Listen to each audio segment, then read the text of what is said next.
evening, and thank you so much for joining us. My name is Imani Rupert Gordon, and I'm the Executive Director for Affinity Community Services. Affinity is a social justice organization. We serve the entire LGBTQ+ community with an emphasis on serving Black LGBTQ+ women. It's our thought that if we serve some of the most underrepresented communities within an already underrepresented community, that everyone stands to benefit from that. So happy to be here with you today. So happy to be here. Yes. So I know that you all probably recognize Aisha Davis, who holds the record for having been interviewed the most time at Affinity for CAN TV. So thank you so much for being here. Thanks for having me. Yeah. Oh my goodness, it's always a pleasure. So I want to jump right in, and Aisha, I know that you've introduced yourself a zillion times to this community, but please, if you could, introduce yourself again. Talk about your affiliation to Affinity and why you think it's important that we talk about popular culture and the role it plays on larger conversations, especially around people with multiple intersecting, marginalized identities, because that's a lot of what you and I talk about on Absolutely. this show. Yes. So yeah, maybe you share some of that with us. Sure. Aisha Davis. I am the Vice President of the Board of Directors of Affinity Community Services. Prior to being on the board, I definitely participated in a lot of events with Affinity. I love to come out because it's a space where you feel like you're welcome and can really step in as your full self. So like you said, having these multiple intersecting marginalized identities often means that we're trying to find space where we can just be without having to downplay something or be nuanced about it. It's a freeing experience. So I love Affinity. It's been such a great space for me. I think it's important to talk about these pop culture issues because this is something that we do talk about a lot, right? Like when we are having events where you have space and time to just talk about things and check in with each other, we do bring up pop culture events because it's there. It's the information that we're getting. It's the things that we know about and things that we can relate to. And I think that relatability makes it an important part of conversations because we have nuanced conversations and we have an understanding about very high-level theoretical topics. Right. But if we're trying to educate folks or trying to get folks to kind of see our side of things or relate to us, citing a pop culture thing is an easier way to do it than to try to have someone deep dive into like master's level theories and read a dissertation, right? So yeah, I think that it is a necessary part of the work that we do to be able to have that relatability and connect with folks in a way that doesn't feel as academic or isolating. Awesome. Yeah. Thank you so much. I really appreciate that. So today we are going to talk about two things that came up in pop culture this week, which is really exciting. And these have to do with people that identify as part of the LGBTQ community. And though some folks are not thrilled with them for some different reasons, this conversation is really about our identities and how we're able to use those identities, how we're able to talk about those identities. And I'm talking, of course, about Frank Ocean and Miley Cyrus. Yes. Yes. So just to do a quick recap, Frank Ocean is a pop R&B star. He had that debut album, Thinking About You. Yes. And the song afterwards. It still slaps to this day. It's a good one. I learned how to play it on the ukulele. It's really, really pretty. Really, really pretty. But really popular. I guess that was nominated for 6 Grammys. Like very, very popular. And people have been looking to him to make new music. And folks have always been following him. And he's never made a public statement about his sexual orientation. But he has written in his songs about having relationships with both men and women. And he also has a very popular Tumblr post where he talks about having relationships with men and women. Many people talk about that Tumblr post as his coming out. And we also know that he's gotten into some public fights, and when he has that, folks have used, I mean, Chris Brown in particular. Chris Brown always finds the worst things to do. Yeah. But that people have called him things based on his perceived sexual orientation. so he experiences discrimination or hate crimes or something a lot. So he's part of this community, and people see him as part of this community. And this week we heard about a party that Frank Ocean hosted, and the theme of the party was basically, what if PrEP were available in the 1980s, I think 1985. And for those that don't know, PrEP is a drug regimen that someone who's not HIV positive can start, and it will keep them from becoming HIV positive, even if they come in contact with the virus. And so there's this idea, what would things look like in the 1980s if that was something that was available? And that's what he was talking about. And folks haven't really been into that. He's been criticized quite a bit about that. And Aisha, I wanted to ask you, why do you think people reacted so strongly to that? Yeah, I think that there are a few different reasons why folks might have had some issue with this party, or the idea behind the party. One is that there is an association between PrEP and very large pharmaceutical companies that don't really have a great track record of being accessible, affordable, or focusing on the folks who are oftentimes most marginalized and therefore have very, very much less access to healthcare, right? So having that name and having it be so strongly associated with the event might have ruffled a few people's feathers, because they don't really know why he would pull in these very strong corporate, titles or words. There's another reason why people might be a little bit weary of it, because there is this conversation about reimagining history, or thinking about how things could have been. On my side of things, I'm like, oh, this seems interesting. It's like the flip of Afrofuturism, because you're thinking about the past, like trying to center this identity that is not often centered when we're talking about the telling of history. So we're talking about people living with HIV, right? And if PrEP existed, what could that have done in the process of folks really trying to party or interact with folks, or what it would look like if that difference was there. How much more joy there could have been. How much more love there could have been. How many more people would still be around if that was the case, if PrEP existed in the 80s. But then also to kind of boil down this very difficult conversation, very complicated conversation around HIV, around this epidemic, to a party scene. People might feel a little iffy about that too, because a lot of the really negative stereotypes about LGBTQ folks, especially about queer men, is that they're just there to party and hook up, and that's it. And people, I think, struggle with trying to be supportive and sex positive and open to having conversations, and combating these really hard, really difficult stereotypes that are still so pervasive in a lot of ways. So I can see why a few people were having complex feelings about this. But honestly, I think that it's a very interesting thought project to have, to just reimagine what things could have been if we had these scientific advances, if we had access to care, if we, were able to just kind of be our full selves and joyful in these spaces back then. Right.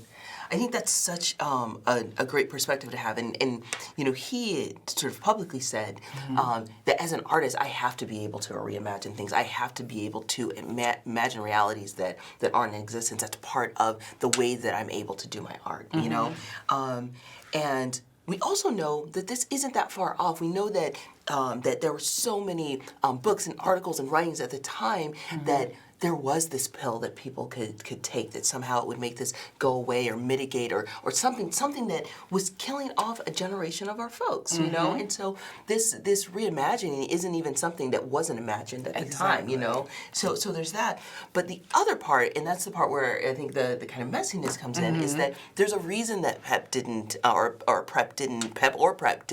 exist during that time, and it was because there was no research out there. It's not like Ronald Reagan was even saying the word HIV. Right. And so this sort of reimagining, I think it's really nice for folks that are living now that can look back at this time and think about the advances, because they didn't go through them in the same way.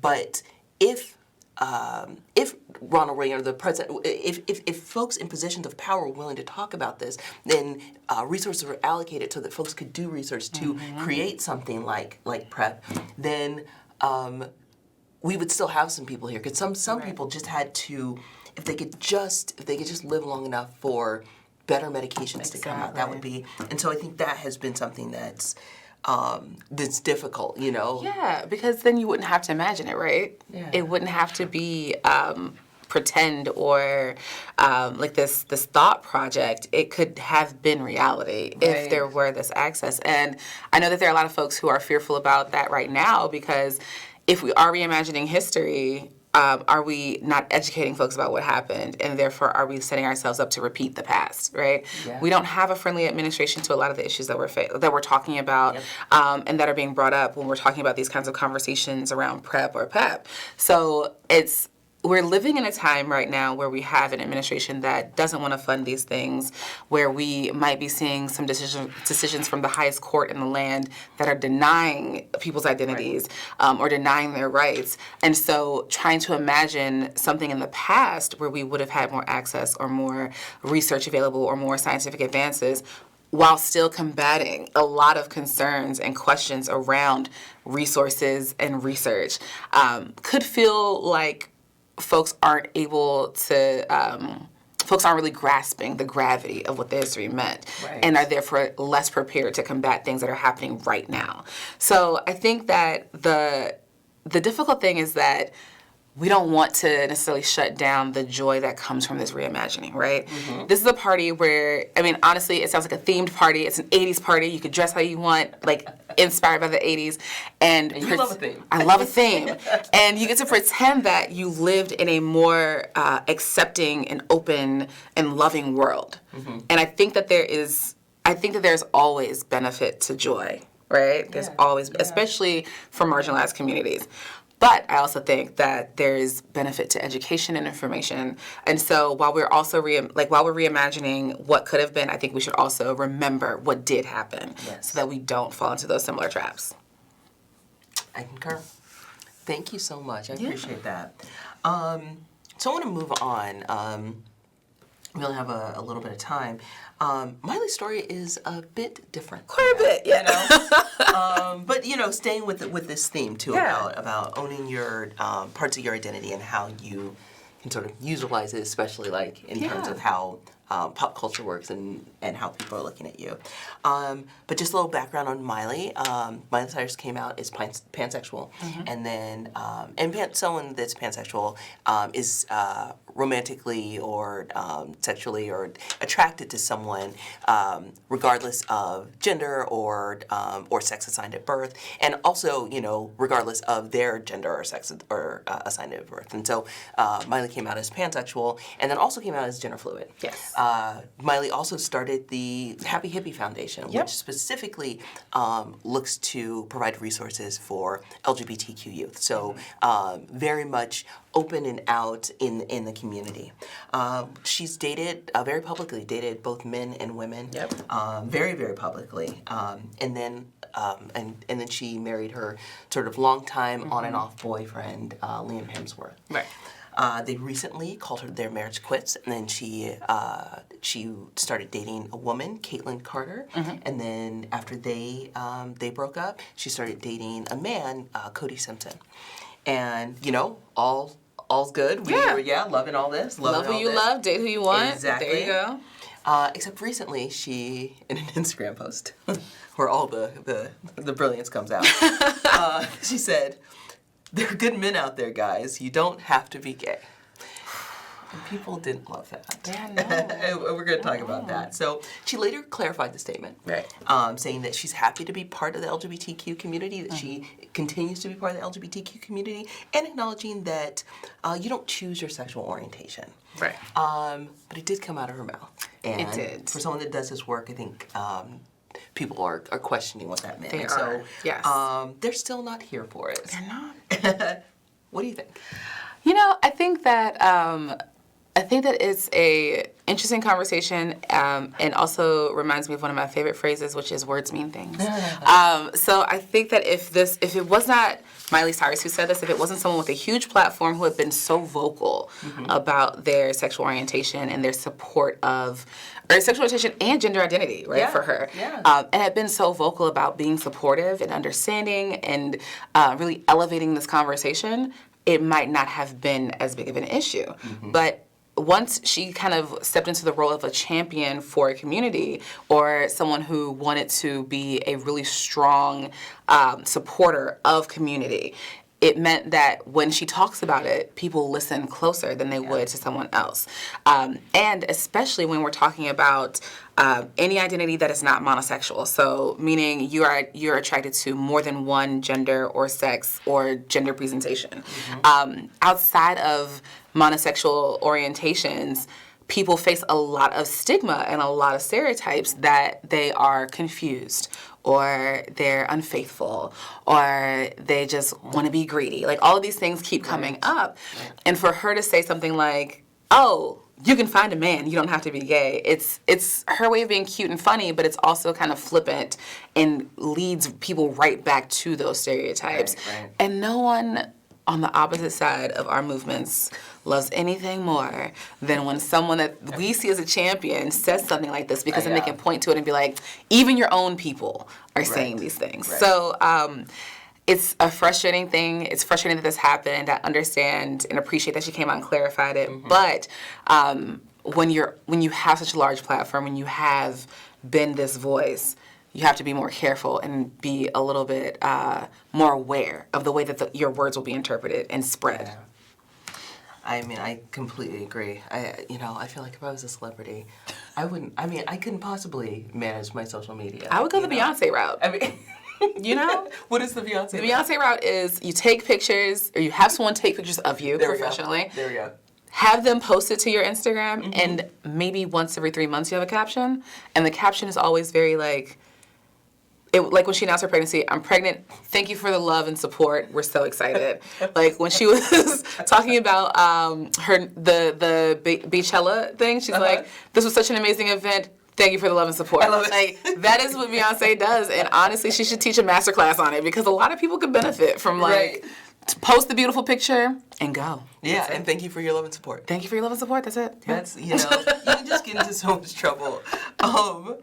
But yes, to your point, I think because I think what she was trying to do is say something nice about her new boyfriend. Her new boo. Yeah. Exactly. And she just wanted to say that he's great. And I think that when we are, especially in the beginning of relationships, we want to say, like, you are perfect. And the reason that none of my other relationships worked is because you have this special thing. Yeah. You're what perfect is, know? And but it was really painful for folks because she has been, we've been on this show even talking about how hard it is sometimes for people to come out, that we are hearing that people might come out, or what this. And she came out. She came out, and we saw her in relationships with people. We saw her with different folks, and she also did some pretty cool things too. Like when she got married, she said, and people said, "Oh, well, you're not part of the LGBTQ community." She was very clear. She's like, just because I'm married to this man does not take away my own sexual orientation. I'm still very much a part of this community. Right. And I thought that was really amazing, because we know that bi erasure happens because people think that that's what happens. Exactly. That pansexual people aren't always part of the LGBTQ discussion, because of what a particular relationship looks like in that moment, and which is really detrimental to our movement. And so she's done so much good there, and I think that was really painful for folks. But also, it's bringing up something familiar, and I wanted to ask you about this in particular.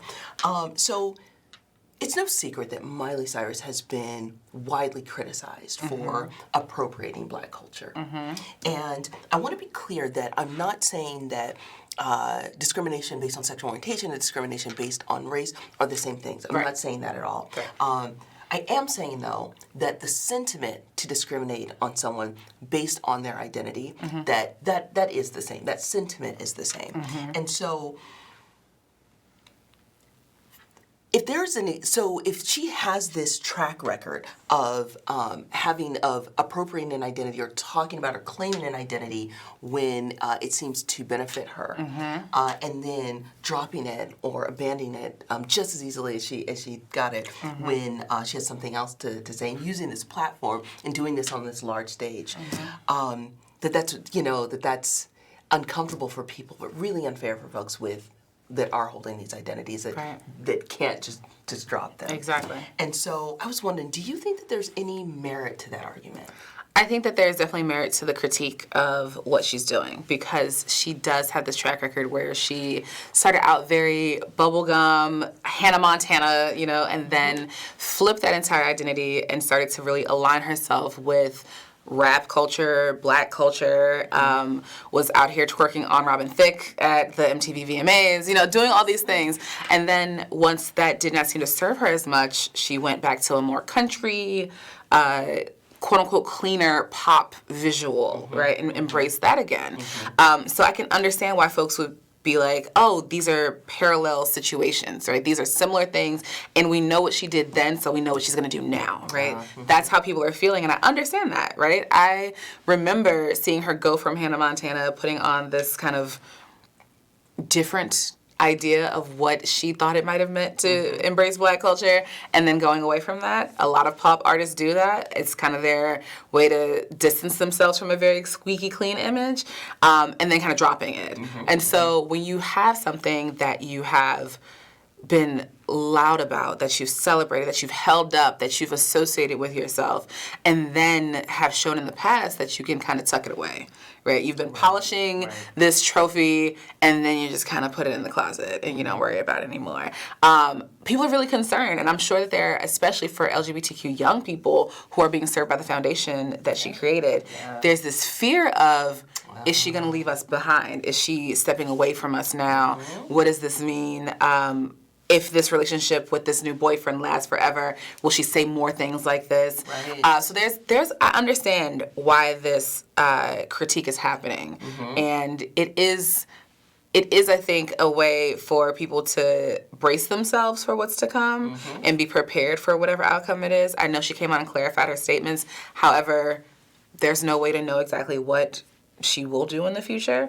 So I'm sure that there are a lot of young people who are looking to her, especially because she has such a large platform. She is such a vocal supporter of community and someone who identifies strongly with community. So there's a reason why people are worried, and I can understand that, I think you bring up an excellent point. I hadn't thought about how that affects her foundation and the young folks that are served. I think that's an excellent point. I think that would be really, really painful.